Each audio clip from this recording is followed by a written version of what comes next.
नमस्कार मित्रांनो, स्वागतम सुस्वागतम।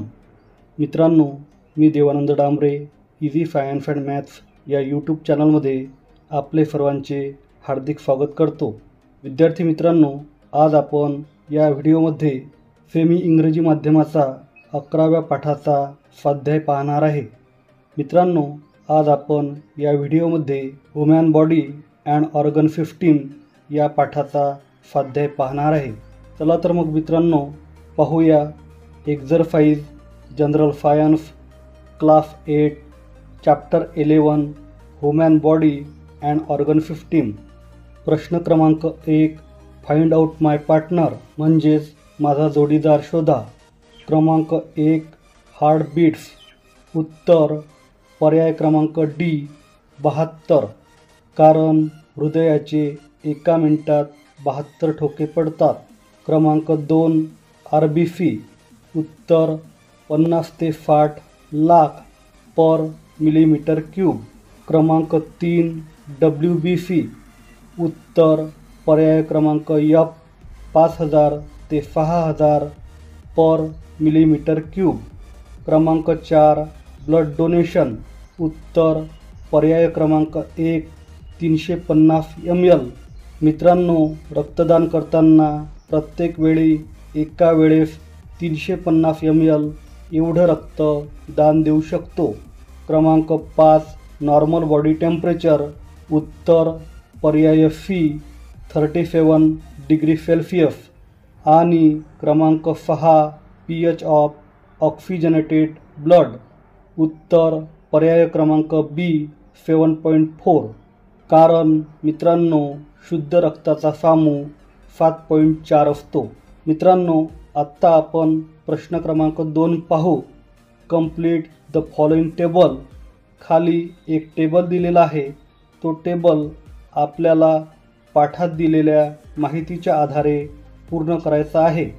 मित्रांनो, या प्रश्नात रेस्पिरेटरी सिस्टीम आणि सर्क्युलेटरी सिस्टीम, शरीरातील या दोन संस्थांशी संबंधित अवयव आणि त्यांची कार्य आपल्याला लिहायची आहेत। मित्रांनो, या प्रश्नाचे उत्तर आपण अत्यंत शॉर्टमध्ये पाहणार आहे। विद्यार्थ्यांनो, रेस्पिरेटरी सिस्टीमशी संबंधित ऑर्गन पुढील प्रमाणे आहेत: nose, pharynx, windpipe, lungs, diaphragm, trachea, bronchioles and alveoli. मित्रांनो, आत्ता आपण रेस्पिरेटरी सिस्टीमची कार्य पाहू। क्रमांक 1, to inhale and exhale the air. क्रमांक 2, to exchange oxygen and carbon dioxide gas. क्रमांक 3, to carry out breathing process smoothly. क्रमांक 2, सर्क्युलेटरी सिस्टीम। मित्रांनो, heart, blood vessels and blood हे 3 सर्क्युलेटरी सिस्टीमशी संबंधित ऑर्गन्स आहेत। मित्रांनो, आत्ता आपण सर्क्युलेटरी सिस्टीमची कार्य पाहू। क्रमांक 1, to pump the blood throughout the body. क्रमांक 2, to transport oxygen, nutrients, water and salt by means of blood to every part of body. क्रमांक 3, to collect carbon dioxide and other waste products from each cell of body. मित्रांनो, या ठिकाणी प्रश्न क्रमांक 2 पूर्ण झालेला आहे आणि आत्ता आपण प्रश्न क्रमांक 3 पाहू। Question number 3, draw NEET and label diagrams. मित्रांनो, या प्रश्नात तुम्हाला रेस्पिरेटरी सिस्टीम आणि इंटरनल स्ट्रक्चर ऑफ हार्ट या 2 आकृत्या काढायच्या आहेत। मित्रांनो, हा प्रश्न सोडवताना नीटनेटकी आणि चांगली आकृती काढायची आहे। आणि हो, त्यानंतर आकृतीच्या वेगवेगळ्या भागांना नावे देणे सुद्धा अत्यंत आवश्यक आहे। मित्रांनो, आकृती काढल्यानंतर त्याखाली आकृती व आकृतीचे नाव देणे अत्यंत आवश्यक असते। हे लक्षात ठेवणे अत्यंत आवश्यक आहे। चला तर मग मित्रांनो, रेस्पिरेटरी सिस्टीम आणि इंटरनल स्ट्रक्चर ऑफ हार्ट या दोन्ही आकृत्या नीटपणे पाहून घ्या व चांगल्या प्रकारे आपल्या वहीत काढून घ्या. मित्रांनो, आता आपण प्रश्न क्रमांक 4 पाहू. Question number 4, explain with reasons.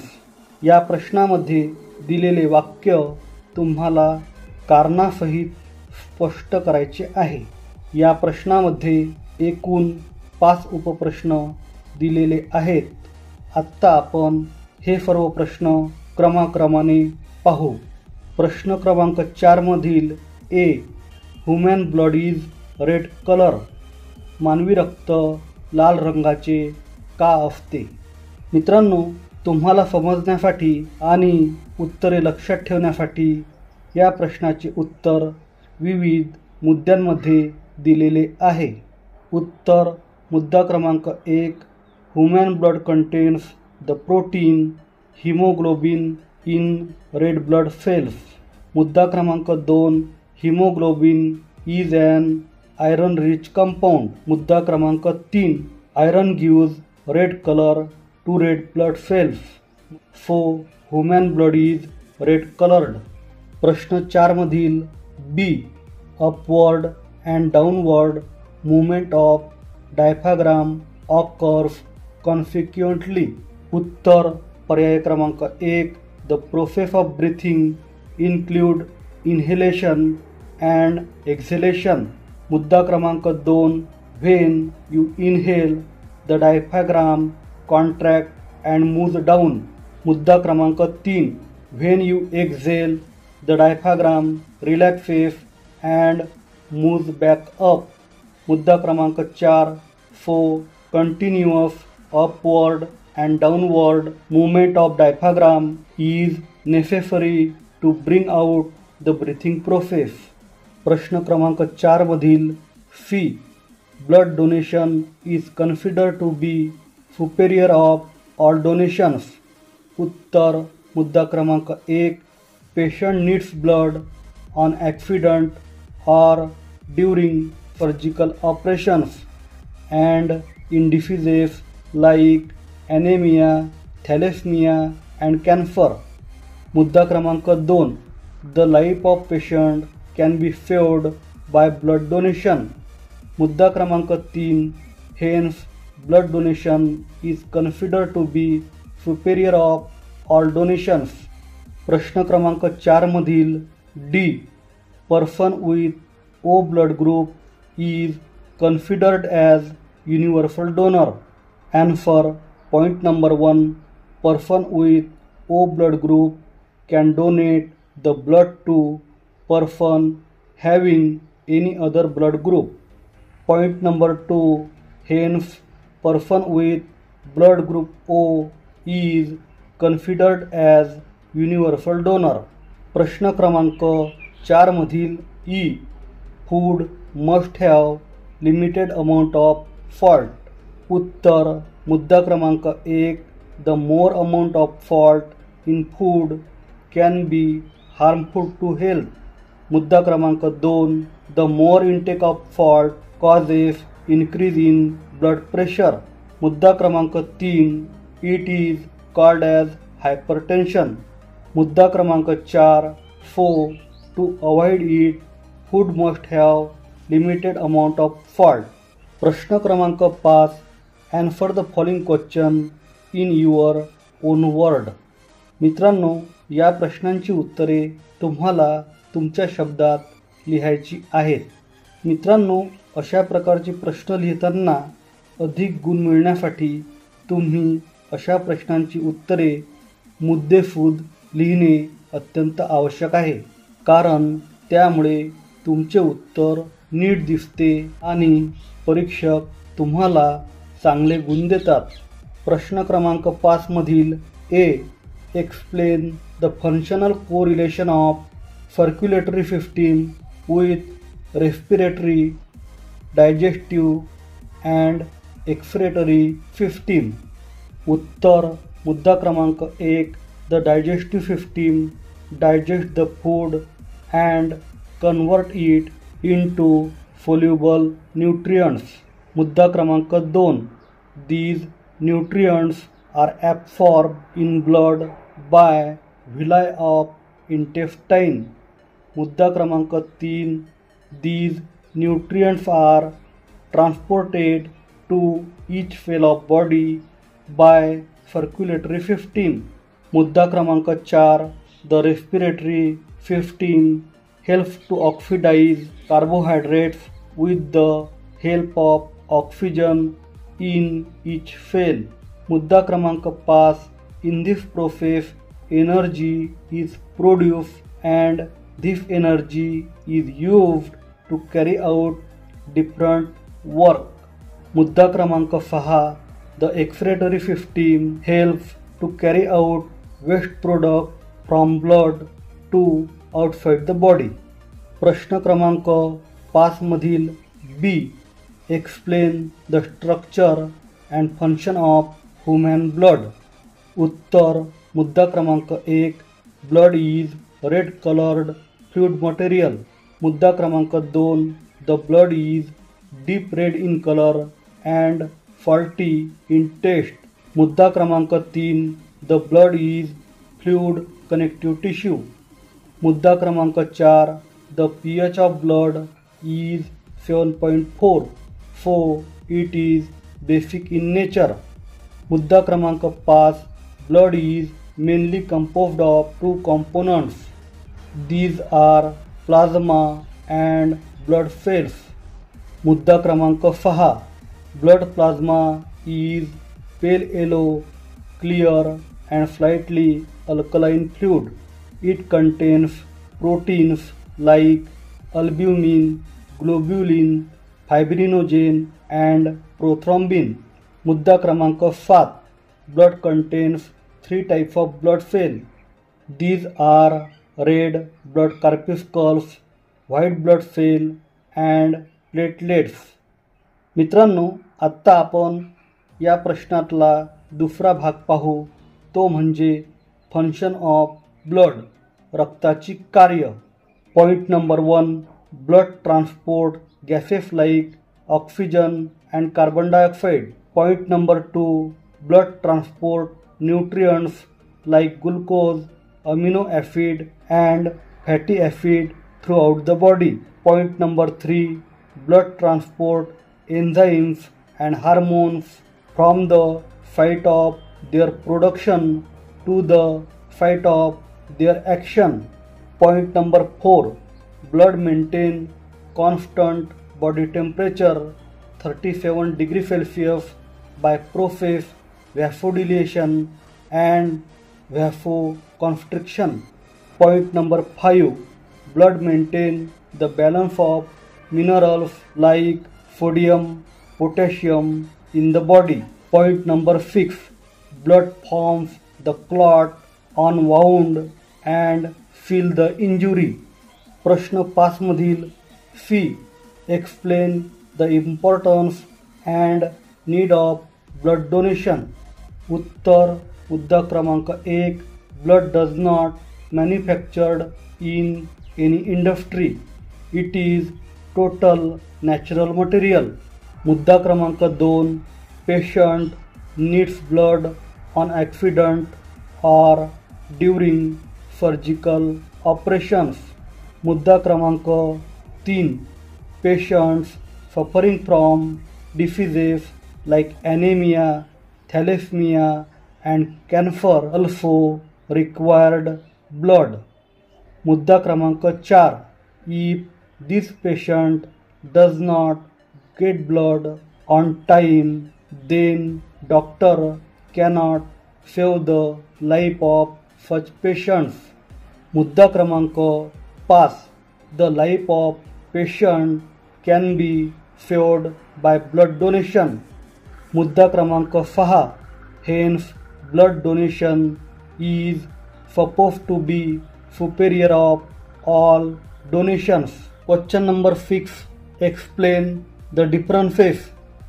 फरक स्पष्ट करा. मित्रांनो, या प्रश्नात आपल्याला आर्टरीज अँड व्हेन्स व external respiration and internal respiration यामधील फरक लिहायचा आहे. मित्रांनो, सर्वप्रथम आपण या प्रश्नातील आर्टरीज अँड व्हेन्स यामधील फरक पाहू. मित्रांनो, हा फरक पाहताना आपण आर्टरीजमधील एक मुद्दा व व्हेन्समधील एक मुद्दा अशा प्रकारे या दोघांमधील फरक पाहू. आर्टरीजमधील मुद्दा क्रमांक 1. Blood vessels which carry the blood away from heart to various part of body are called as arteries. व्हेन्समधील मुद्दा क्रमांक 1. Blood vessels which carry the blood towards heart from various part of body are called as veins. मित्रांनो, या पहिल्या मुद्द्यावरून आपल्याला arteries आणि व्हेन्स म्हणजे काय ते समजते. जर पेपरमध्ये आर्टरीज किंवा व्हेन्स यांच्या व्याख्या विचारल्या तर याच व्याख्या तुम्ही लिहाव्या. मुद्दा क्रमांक 2. Arteries carry oxygenated blood except pulmonary arteries. व्हेन्समधील मुद्दा क्रमांक 2. Veins carries deoxygenated blood except pulmonary veins. आर्टरीजमधील मुद्दा क्रमांक 3. Arteries are deeply located in the body. म्हणजेच आर्टरीज ह्या शरीरात खोलवर असतात. व्हेन्समधील मुद्दा क्रमांक 3. Veins are located below the skin. म्हणजेच व्हेन्स ह्या त्वचेखाली असतात. आर्टरीजमधील मुद्दा क्रमांक 4. The walls of arteries are thick. म्हणजेच आर्टरीजच्या भित्तिका जाडसर असतात. व्हेन्समधील मुद्दा क्रमांक 4. The walls of veins are thin. म्हणजेच व्हेन्सच्या भित्तिका पातळ असतात. आर्टरीजमधील मुद्दा क्रमांक 5. Arteries do not have valves. म्हणजेच आर्टरीजमध्ये झडपा नसतात. व्हेन्समधील मुद्दा क्रमांक 5. Veins have a valves. म्हणजेच व्हेन्समध्ये झडपा असतात. आर्टरीजमधील मुद्दा क्रमांक 6. Blood pressure is high in arteries. म्हणजेच आर्टरीजमध्ये रक्ताचा दाब जास्त असतो. व्हेन्समधील मुद्दा क्रमांक 6. Blood pressure is low in veins. म्हणजेच व्हेन्समध्ये रक्तदाब हा कमी असतो. प्रश्न क्रमांक 6 मधील B. External respiration and internal respiration. चला मित्रांनो, एक्सटर्नल रेस्पिरेशन आणि इंटरनल रेस्पिरेशन यामधील फरक पाहू. एक्सटर्नल रेस्पिरेशनमधील मुद्दा क्रमांक 1. The exchange of gases by nose is called as external respiration. आणि इंटरनल रेस्पिरेशनमधील मुद्दा क्रमांक 1. The exchange of gases between cell and tissue fluid is called as internal respiration. मित्रांनो, या मुद्द्यामध्ये एक्सटर्नल रेस्पिरेशन आणि इंटरनल रेस्पिरेशन यांच्या व्याख्या दिलेल्या आहेत. जर तुम्हाला व्याख्या लिहा अशा प्रकारचा प्रश्न आला असेल तर तुम्ही ह्या व्याख्या लिहू शकता. एक्सटर्नल रेस्पिरेशनमधील मुद्दा क्रमांक 2. It involve the process of breathing. आणि इंटरनल रेस्पिरेशनमधील मुद्दा क्रमांक 2. It does not involve the process of breathing. External रेस्पिरेशनमधील मुद्दा क्रमांक 3. It occurs in lungs. म्हणजे ही प्रक्रिया फुफ्फुसामध्ये घडून येते. इंटरनल रेस्पिरेशनमधील मुद्दा क्रमांक 3. It occurs in body tissue. म्हणजेच इंटरनल रेस्पिरेशन हे शरीराच्या ऊतींमध्ये घडून येते. एक्सटर्नल रेस्पिरेशनमधील मुद्दा क्रमांक 4. It occurs between the body and the external environment म्हणजेच ही प्रक्रिया शरीर व बाह्य पर्यावरण यामध्ये घडून येते. इंटरनल रेस्पिरेशनमधील मुद्दा क्रमांक 4 it occurs at the cellular level म्हणजेच ही प्रक्रिया शरीरातील पेशी स्तरावर घडून येते. एक्सटर्नल रेस्पिरेशनमधील मुद्दा क्रमांक 5 it is a mechanical process म्हणजेच ही एक यांत्रिक प्रक्रिया आहे. आणि इंटरनल रेस्पिरेशनमधील मुद्दा क्रमांक 5 it is a chemical process म्हणजेच ही एक रासायनिक प्रक्रिया आहे. मित्रांनो, यानंतर आपण या पाठातील प्रश्न क्रमांक 7 पाहू. Question 7 which health parameters of blood donor should be check म्हणजेच रक्तदानापूर्वी रक्तदात्याच्या कोणकोणत्या गोष्टी तपासाव्या. मित्रांनो, या प्रश्नाचे उत्तरसुद्धा आपण वेगवेगळ्या मुद्द्यांच्या आधारे पाहणार आहे. विद्यार्थ्यांनो, कोणत्याही प्रश्नाचे उत्तर मुद्देसूद लिहिण्याची तुम्ही आजपासूनच तयारी करा. मुद्द्यांच्याद्वारे जर तुम्ही कोणत्याही प्रश्नाचे उत्तर लिहिले तर तुम्हाला परीक्षक चांगले गुण देतात. त्यातून तुम्हाला असलेल्या ज्ञानाची माहितीची ओळख परीक्षकांना होत असते आणि ते तुम्हाला चांगले गुण देतात. चला तर मग या प्रश्नाचे उत्तर पाहू. मुद्दा क्रमांक 1 a healthy person can be easily donate the blood म्हणजेच the health of person must be good. मुद्दा क्रमांक 2 there is no trouble during or after the blood donation म्हणजेच रक्तदान करताना किंवा रक्तदान केल्यानंतर कोणताही त्रास होत नाही.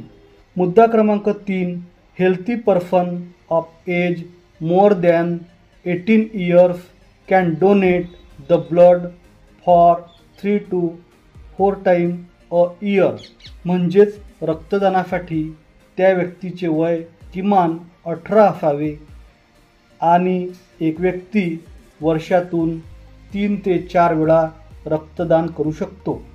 मुद्दा क्रमांक 4 pregnant woman and breast feeding woman cannot donate the blood. मुद्दा क्रमांक 5 person suffering from diseases like cancer AIDS cannot donate the blood. आणि मुद्दा क्रमांक 6 about 350 ml of blood is collected from a person during blood donation. Our body restores the fluid part of it within 24 hours. मित्रांनो, या ठिकाणी प्रश्न क्रमांक 7 पूर्ण झालेला आहे आणि आत्ता आपण प्रश्न क्रमांक 8 पाहू. Fill in the blanks using appropriate words given in the bracket hemoglobin, alkaline, diaphragm, red bone marrow, acidic, voluntary and involuntary. मित्रांनो, या प्रश्नामध्ये काही रिकाम्या जागा दिलेल्या आहेत आणि पर्यायसुद्धा दिलेले आहेत. या रिकाम्या जागांची उत्तरे लिहिताना तुम्हाला वर दिलेल्या पर्यायाची निवड करायची आहे. प्रश्न क्रमांक 8 मधील A RBCs of blood contain dash dash dash and iron compound आणि या प्रश्नाचं उत्तर आहे haemoglobin. RBCs of the blood contains haemoglobin and iron compound. प्रश्न क्रमांक 8 मधील B dash dash dash is present between thoracic and abdominal cavity and for diaphragm म्हणजेच diaphragm is present between thoracic and abdominal cavity. प्रश्न क्रमांक 8 मधील C cardiac muscles are dash dash dash and for involuntary म्हणजेच cardiac muscle फार involuntary. प्रश्न 8 मधील D, pH of oxygenated blood is dash dash dash आणि उत्तर आहे 7.4 म्हणजेच pH of oxygenated blood is 7.4. प्रश्न क्रमांक 8 मधील ई, प्रोडक्शन ऑफ ऑर्बिफिज occurs in dash dash dash आणि उत्तर आहे रेड बोन मॅरो म्हणजेच प्रोडक्शन ऑफ ऑर्बिफिज occurs in red bone marrow. मित्रांनो, या ठिकाणी प्रश्न क्रमांक 8 पूर्ण झालेला आहे आणि आत्ता आपण प्रश्न क्रमांक 9 पाहू. प्रश्न क्रमांक 9, फाइंड ऑड मॅन आउट. मित्रांनो, या प्रश्नामध्ये 4 उपप्रश्न दिलेले आहेत. प्रत्येक प्रश्नामध्ये 4 ते 5 पर्याय दिलेले आहेत आणि त्यातील वेगळा घटक आपल्याला काढायचा आहे. प्रश्न क्रमांक 9 मधील ए, ओ, के, ए बी आणि बी. मित्रांनो, यातील के हा वेगळा घटक आहे कारण ए, ओ, बी आणि ए बी हे 4ही रक्तगट आहेत, परंतु के हा रक्तगट नाही. प्रश्न क्रमांक 9 मधील B, blood plasma, platelets, blood transfusion, blood corpuscles आणि मित्रांनो उत्तर आहे ब्लड ट्रान्फ्युजन. कारण मित्रांनो, ब्लड प्लाझ्मा, प्लेटलेट्स आणि ब्लड कार्पिस्कल्स हे सर्व रक्ताचे घटक आहेत, तर ब्लड ट्रान्फ्युजन ही एक प्रक्रिया आहे. प्रश्न क्रमांक 9 मधील सी, ट्राकिया, अल्व्हिओलाय, डायफ्राम, कॅपिलरीज आणि यामधील उत्तर आहे कॅपिलरीज. कारण ट्रॅकिया, अल्व्हिओलाय आणि डायफ्राम हे सर्व रेस्पिरेटरी सिस्टीमशी संबंधित आहेत आणि त्याचे घटक आहेत आणि कॅपिलरीजचा समावेश ब्लड सर्क्युलेटरी सिस्टीममध्ये होतो. प्रश्न क्रमांक 9 मधील डी, न्यूट्रोफिल्स, ग्लोब्युलिन्स, अल्ब्युमिन्स आणि प्रोथ्रॉम्बिन आणि यातील वेगळा घटक आहे न्यूट्रोफिल्स. कारण ग्लोब्युलिन, अल्ब्युमिन आणि प्रोथ्रॉम्बिन हे सर्व ब्लड प्लाझ्माचे घटक आहेत, तर न्यूट्रोफिल्स एक प्रकारच्या रक्तपेशी आहेत, ब्लड सेल्स आहेत. मित्रांनो, आत्ता आपण प्रश्न क्रमांक 10 पाहू. Read the following paragraph and identify the disease. मित्रांनो, खाली एक पॅरेग्राफ दिलेला आहे आणि त्यात एका रोगाची माहिती दिलेली आहे, जडलेली आहे. त्यातून त्या व्यक्तीस असणारा रोग आपल्याला शोधायचा आहे. Today her child became 1.5 years old. However, the child does not seem to be healthy and happy. It was continuously crying and gradually becoming weak. It has shortness of breath. Its nails have become blue. चला मित्रांनो, या प्रश्नाचे उत्तर पाहू. The child is suffering from respiratory disease and lack of oxygen in blood. This disease is commonly known as cyanosis. चला मित्रांनो, आता आपण या पाठातील शेवटचा प्रश्न पाहू. प्रश्न 11, question 11. Your neighbouring uncle has been diagnosis with hypertension. What should he do to keep his blood pressure within normal range? तुमच्या शेजारी असलेल्या काकाला उच्च रक्तदाबाचे निदान झालेले आहे. त्यांचा रक्तदाब योग्य राहावा यासाठी तुम्ही काकांना काय सल्ला द्याल? चला मित्रांनो, या प्रश्नाचे उत्तरसुद्धा वेगवेगळ्या मुद्द्यांच्या माध्यमातून पाहू. मुद्दा क्रमांक 1, take a regular doctor's treatment म्हणजेच डॉक्टरांचा नियमित उपचार घ्यावा. मुद्दा क्रमांक 2 टू एक्झरसाइज रेग्युलरली नियमितपणे व्यायाम करावा. मुद्दा क्रमांक 3 to practise yoga and pranayama नियमितपणे योगा आणि प्राणायाम करावा. मुद्दा क्रमांक 4 to consume less amount of salt in food म्हणजेच जेवणात अत्यंत कमी मीठ खावे. क्रमांक 5 to quit tobacco and smoking तंबाखू सेवन व धूम्रपान सोडावे.